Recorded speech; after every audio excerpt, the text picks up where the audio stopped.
Tag, very nice, very evil. Yeah, that's tag shit. Free fall as I dive through the kaleidoscope in my mind. No rope up to climb. Gotta remind myself that I'm fine. Mama, I don't really.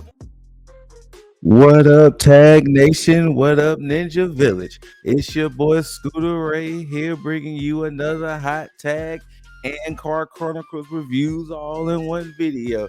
And what I'm talking about today, y'all should already know, is WWE's crown jewel from Riyadh, Saudi Arabia, that took place yesterday. It's part of their, annual trips that they take to Saudi Arabia. But this one they made special because they are now crowning the champion of champions.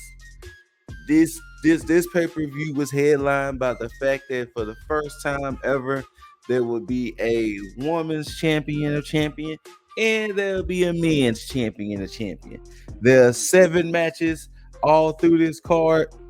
Let's get to it. To open the show, we have a civil war.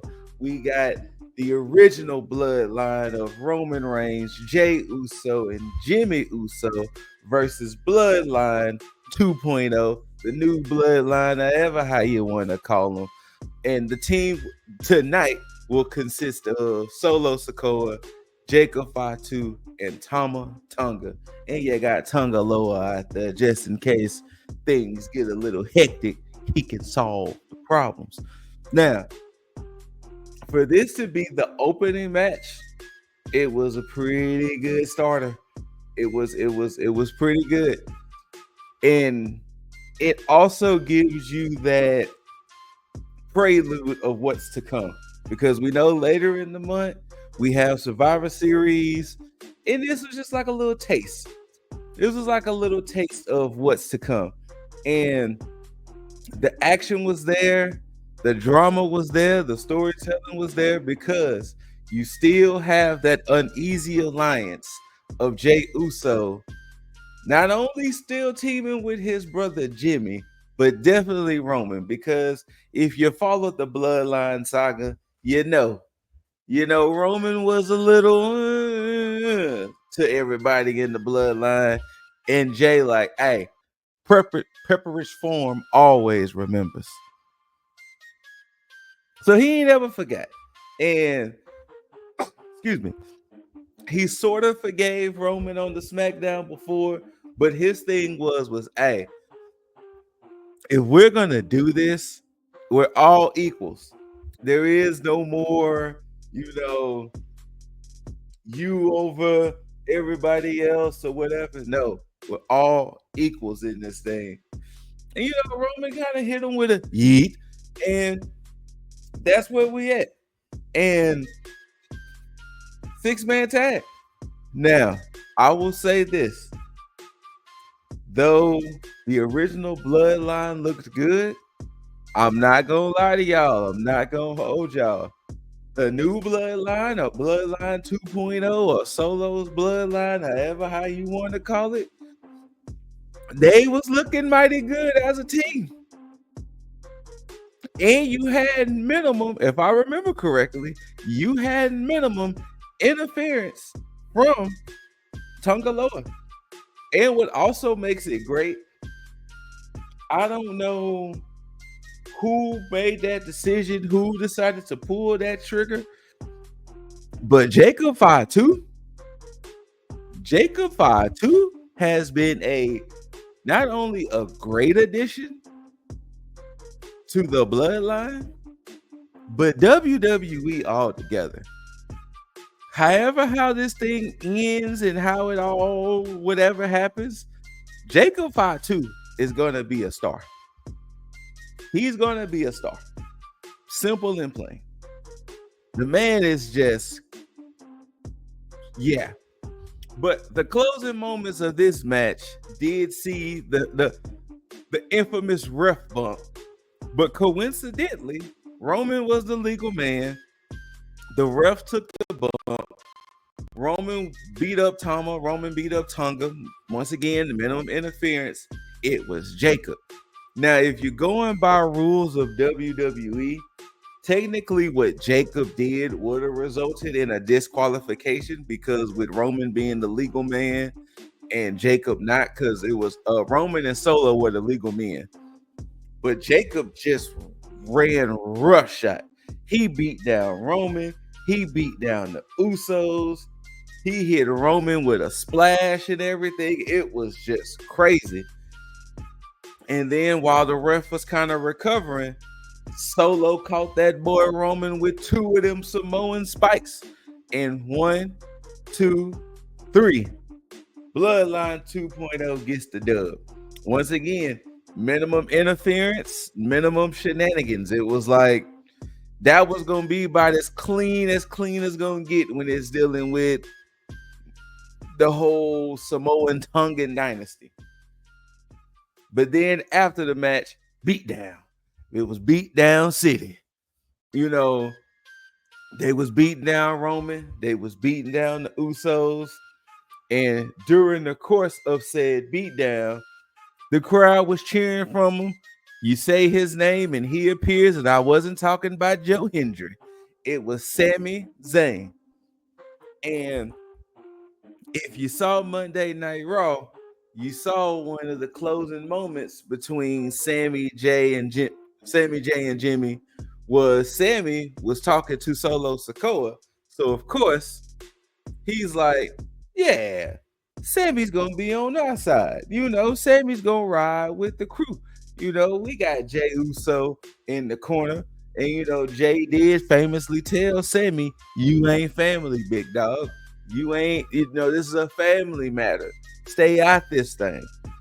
So Sammy hits his exploder suplex on Solo. They all recover. They start beating down the bloodline. Then it left Solo in the middle of the ring, surrounded by Jimmy, Jay, Roman, and Sammy. Now, Sammy and Roman were opposite turnbuckles from each other. And what happened was Sammy was going for his Aluva kick. Roman was going for the spear. Blow. End result. Solo ducked out the way. Solo's outside the ring laughing at them like, ha, look at your squad. Look at your team. Look at what's happening. So now you got Jimmy getting in Sammy's face. Jay's trying to play peacemaker. It's just becoming chaos. It's becoming chaos. But once again, they got about 3 weeks to cook. And as we're seeing, this storyline is extended to both Raw and SmackDown at this point, with Sammy and Jay being Raw superstars. So we're going to see how it cooks. We're going to see, because we know this is gearing up for War Games. Bloodline versus Bloodline 2.0. But yeah, shout outs to the Bloodline 2.0, because once again, yeah, they made them look away yesterday, and it was amazing. Next match on the card, it was the Fatal 4-Way for the Women's Championship. You got the champs, Jade and Bianca, defending against Piper Niven and Chelsea Green versus Io Sky and Kairi Sane, Damage Control. Then you had the Meta Girlies of Jakara Jackson and Lash Legend. And I'ma just put it out there because y'all about to see it.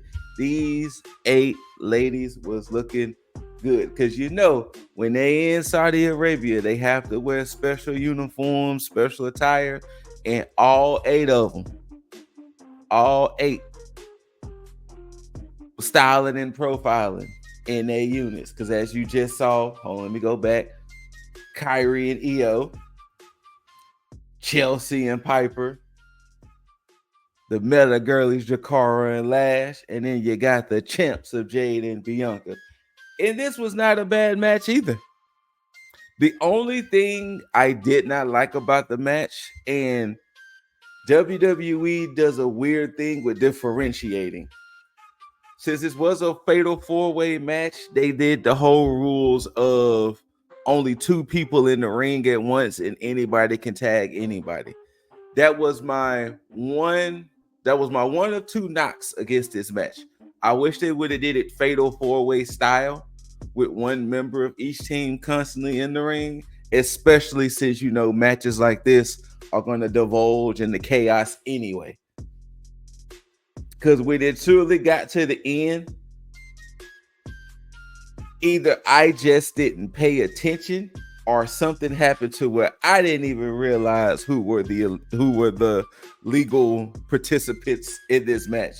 But it was still good, no doubt. It was still good. It had action, it brought drama. You had some definitely highlight moments. You had some.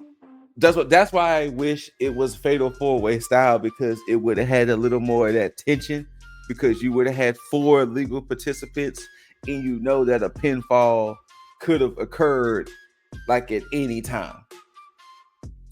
But ultimately, the closing moments of this match saw that, I want to say it was Bianca and Piper. It was either Bianca and Piper or Jade and Piper were the legal participants. And Jade had Bianca. Jade had Piper on her shoulders. Bianca hit somewhat their version of a doomsday device. Shout outs to the Road Warriors. And 1, 2, 3, and still the beautiful ladies of Jade Cargill and Bianca Belair are still your women's tag champs. Now it'll be interesting to see where that goes from here. I'm not gonna lie. It'll be interesting to see where it goes from here as far as the tag team champions, because are they still going to be beefing within these 3 teams? Because I can't think of any other women's team unless they beef with the Pure Fusion Collective or something of that nature. But for the most part, there you go. And still, and your next match of the night comes by the way of a grudge match that's been brewing. You got Seth freaking Rollins versus Big Bronson Reed. These guys have been battling. They have been dueling. They have been, Bronson put Seth on the shelf. Everything. And this wasn't a bad match. The only thing I didn't like about this match, personally to me, going in, it felt like Seth Rollins was going to win. At no point in this match, I thought Bronson Reed was going to win. I'm sorry. There was nothing about this match that said Bronson was going to win. But, and if kind of like the psychology of the way WWE matches went, even the match went that way, because most of the match had the heel, Bronson Reed, beating up Seth most of the time. Of course, there would be times where Seth would make his comeback. Seth would do what he needs to do. But Bronson being Bronson, boom, he would stop him. And that's what's getting weird now with Bronson Reed, because it's like, do y'all want him to be the monster? Y'all want him to be, or what? Like what's the direction you want Bronson Reed to go? Because you had him causing all this chaos and destruction with taking out Seth, taking out Truth, taking out people, but he really could never take out Braun Strowman, because Braun Strowman ended up winning in the end thanks to Seth. So it's like, what's the direction y'all want Bronson Reed to be? And that's what's getting weird. But ultimately, the closing moments of this match, Bronson tried to use the steel steps. Seth stopped it. He hit a stomp on the steel steps. Got Bronson in. Well, he hit a stomp on the steel steps, and he was going to take the count out dub. But when Bronson got in the ring, Seth hit him with another stomp. Realized that still wasn't enough. Climbed to the top rope. Blow. Hit a third stomp from the top. 1, 2, 3. Seth freaking Rollins gets the dub. And then, of course, as Seth is leaving, Bronson is looking at him like, oh, this ain't over. And Seth basically was telling him, hey, anytime you want to do this, big dog, I'm here. I'm here. I want a piece. Anytime you want a piece of me, I want a piece of you. Pause. Excuse me. Your next match to determine the first ever Crown Jewel Women's Champion. You have the Women's World Champion Liv Morgan. Well, actually, you see it right there. Going against Women's World Champion of, WWE Women's World Champion of Nia Jax. Now, this match here, it wasn't bad. It wasn't. I don't know if the chemistry wasn't fully there. Well, hold on. Before I get there, of course, this is what the ladies will be fighting for. Now, they did report earlier in the show. Actually, no, I think it was yesterday during the press conference that the men and women's Crown Jewel Championship will stay at the WWE Experience in Saudi Arabia. And the men and women will be getting these Super Bowl S type rings. So the championships will stay in Saudi Arabia, but the men and women will get rings. So that way, you know, signify their victory, because hey, whether they're the champion or not, they're still going to have that ring for a year, which is pretty legit if you ask me. But I don't know if the chemistry wasn't there or it was the whole David versus Goliath style match, but we're here. And once again, the same sentiment I shared with the other 8 ladies. These ladies looked amazing. Of course, you know, some of these are not the typical outfits they would wear, but hey, this green and gold variant that Nia wears, because that's typically her unit. Yes. Now, surprisingly, Liv came out by herself. But you just know. Dom and Raquel was still going to be lurking. But she was out there by herself. And once again, it wasn't a bad match. It was that whole David versus Goliath. You know, how was Liv going to really deal with the powerhouse of Nia? Because Nia could technically just end it. But no, they went out there and had them a fairly decent match. It wasn't until midway through the match where Miss Money in the Bank, Tiffany Stratton, was like, hey, it might be Tiffy time. So she comes out there and then it's like, hey, what are you doing?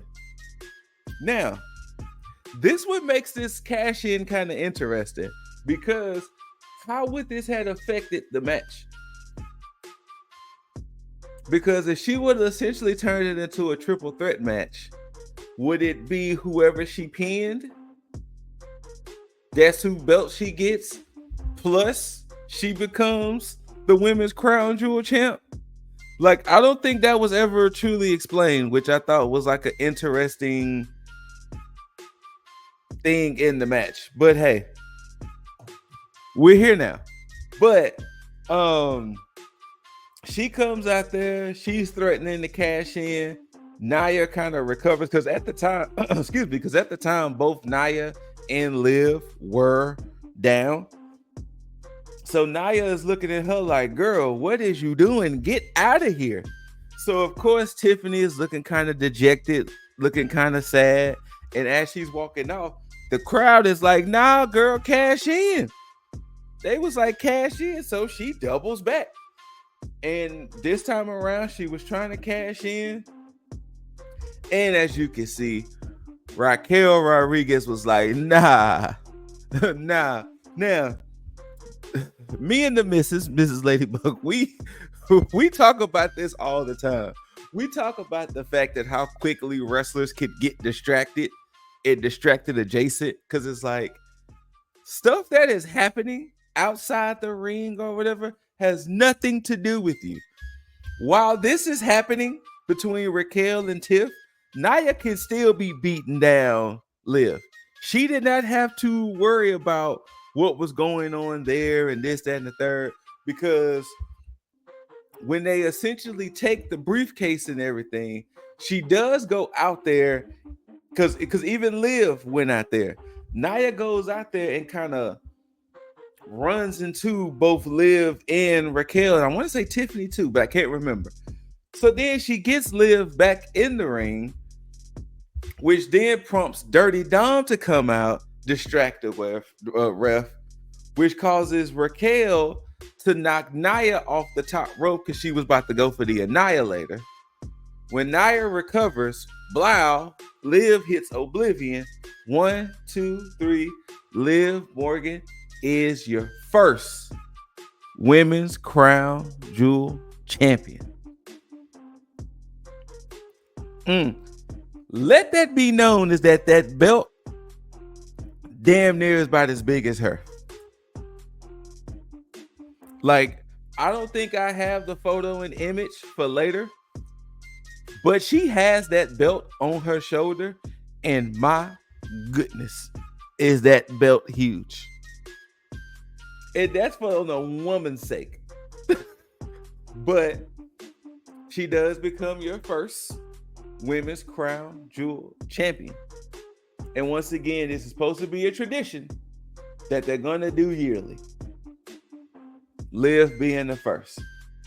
Next up, we have a grudge match between friends, between people who were supposed to be allies, brothers, things of that nature. You got the Viper Randy Orton versus the prize fighter and Kevin Owens.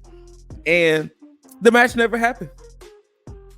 KO started attacking Randall with a chair. Yep, I call him Randall. Shout outs to Xavier Woods.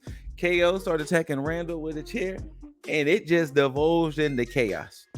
It literally just divulged into just a street fight.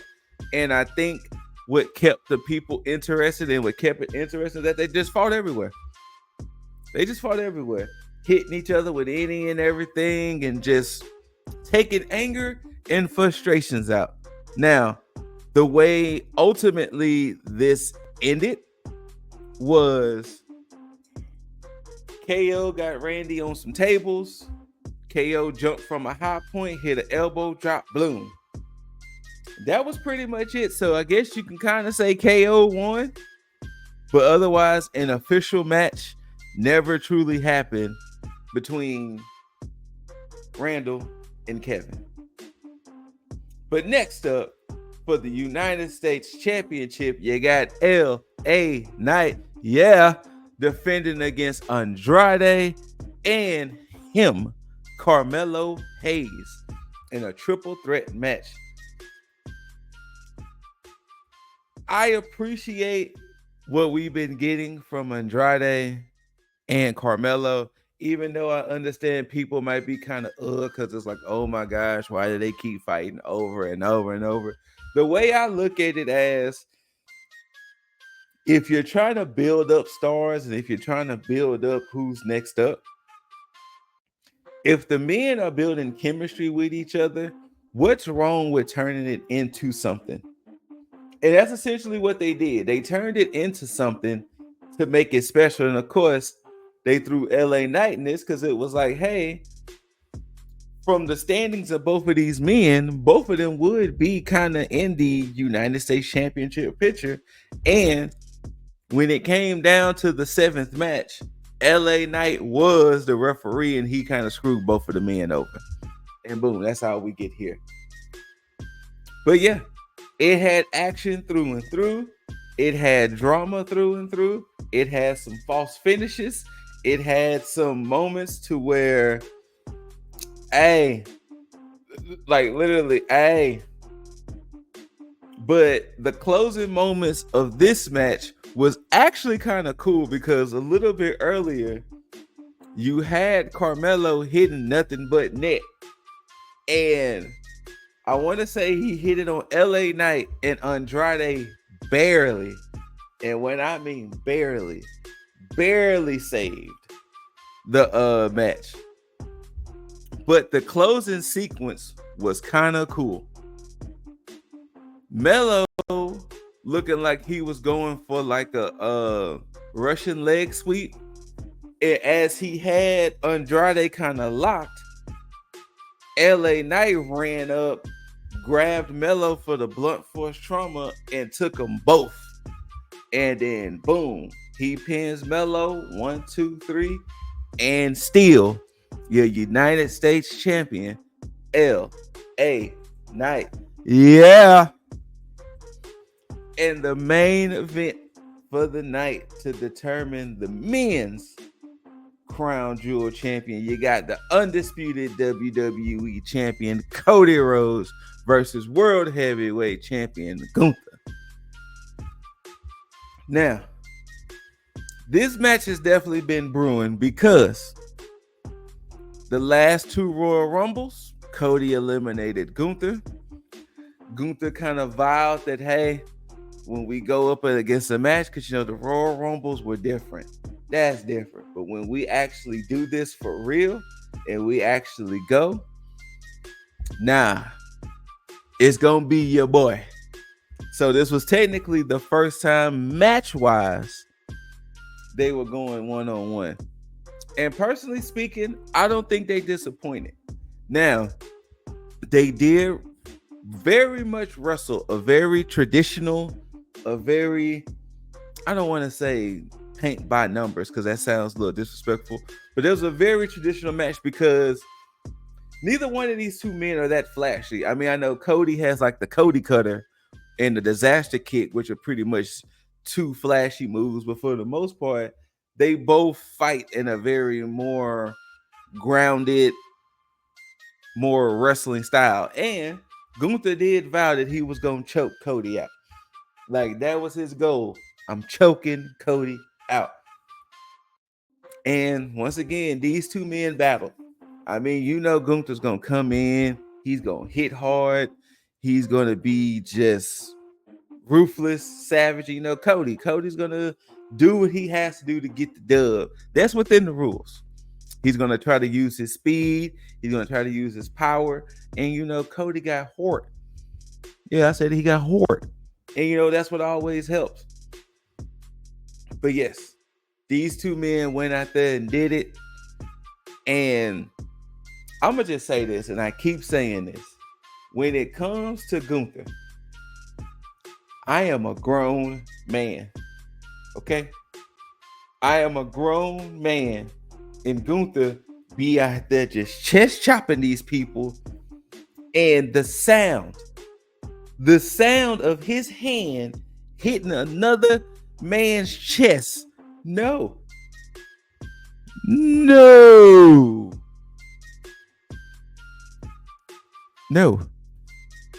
But the way Gunther wanted to win the match was ultimately his undoing.